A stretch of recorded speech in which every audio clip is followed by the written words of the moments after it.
सजा भी होती है।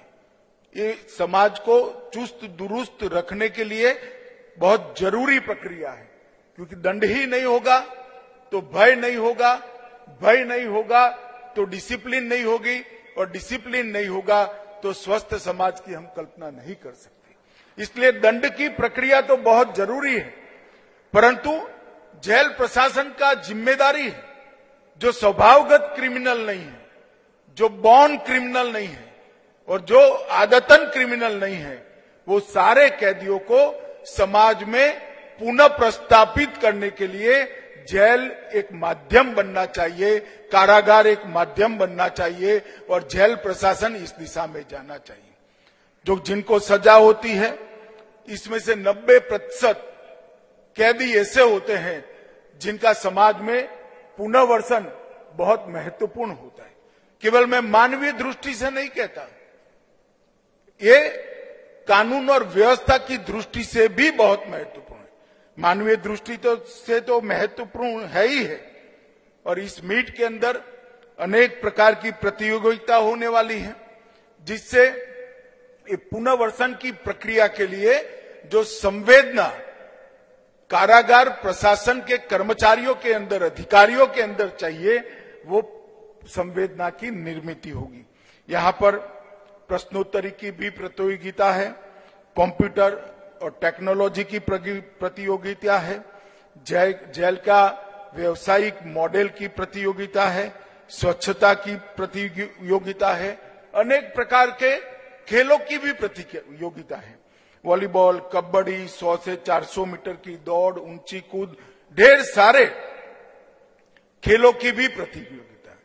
हमारे देश के प्रधानमंत्री मोदी जी ने फिट इंडिया का मंत्र देश की जनता को दिया है। स्वास्थ्य को रिपेयर करना एक बात है, मगर शरीर को ऐसा रखना जिससे किसी को अस्पताल की जरूरत ही नहीं पड़े, वो फिट इंडिया का मूल मंत्र है। और जेल प्रशासन के भी ये फिट इंडिया के मंत्र को आने वाले दिनों में इस मीट से बहुत गति मिलने वाली है, इसका मुझे विश्वास है। मित्रों, इस देश के अंदर एक प्रकार से कारावास और कारागार और जेल एक प्रकार से निग्लेक्टेड फील रहा है। मैं आज राज्यों को भी अनुरोध करना चाहता हूं। कई ऐसे राज्य हैं जिनमें आज भी अंग्रेजों ने बनाई हुई जेलें जस की तस पड़ी है। इसके अंदर मॉडर्नाइजेशन करना, टेक्नोलॉजी से युक्त करना, सुरक्षा की दृष्टि से चुस्त दुरुस्त बनाना और कैदियों के अच्छे रहने की व्यवस्था करना, उनके लिए लाइब्रेरी बनाना, उनको अनेक प्रकार की तालीम से युक्त कर पुनर्वसन के योग्य बनाना, उनके स्वास्थ्य की चिंता करना, अंदर एक अच्छा अस्पताल होना, और मानसिक विकास के लिए अनेक प्रकार के कार्यक्रम हम कर सकते हैं। अंग्रेजों के जमाने में ठीक था, उनको कैदी जो आता था वो ज्यादातर राजनीतिक कैदियों को लाते थे, और उनको यातना देना, प्रताड़ना करना, वो उनका शासन बरकरार रखने का एक माध्यम हो सकता है। मगर अब देश आजाद हो चुका है। कारावास के लिए हमारे दृष्टिकोण को हमने फिर से एक मूल्यांकन करने की जरूरत है, और जेल की सुविधाओं को भी राज्य बहुत महत्व दे, ये बहुत जरूरी है। और इसके लिए मोदी सरकार आने के बाद एक बहुत व्यापक समीक्षा कर उस वक्त 2016 में जो जेल मैनुअल था, उसकी जगह मॉडल जेल मैनुअल मोदी सरकार ने इंट्रोड्यूस किया है। मगर मैं आज फिर से एक बार कहना चाहता हूं कि सिर्फ 11 राज्य और केंद्र शासित प्रदेशों ने ही ये जेल मैनुअल को अपनाया है।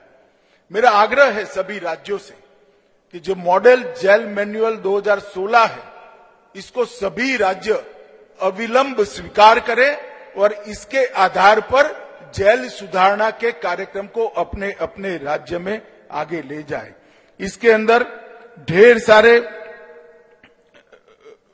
सुधारात्मक बिंदु समाहित किए गए हैं कैदियों के मानव अधिकारों के लिए, कैदियों के सुधार और पुनर्वसन के लिए, कानून, नियम और बुनियादी एकरूपता लाने के लिए जेल में के कॉम्प्यूटरीकरण पर जोर दिया गया है।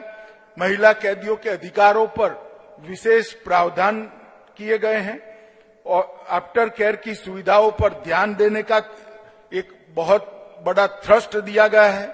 जेल के निरीक्षण के लिए भी बहुत अच्छी वैज्ञानिक नियमावली बनाकर भेजी गई है। मौत की सजा पाए हुए कैदियों को भी इनके क्या अधिकार है इसकी शिक्षा का भी है और जेल सुधार के कर्मचारियों के लिए भी कुछ अच्छे मॉडल इसके अंदर किए गए हैं। और ओवरक्राउडिंग की दिशा में भी सभी राज्यों ने सोचना पड़ेगा, क्योंकि ओवरक्राउडिंग जब तक है जेल प्रशासन को हम अच्छा नहीं कर सकते।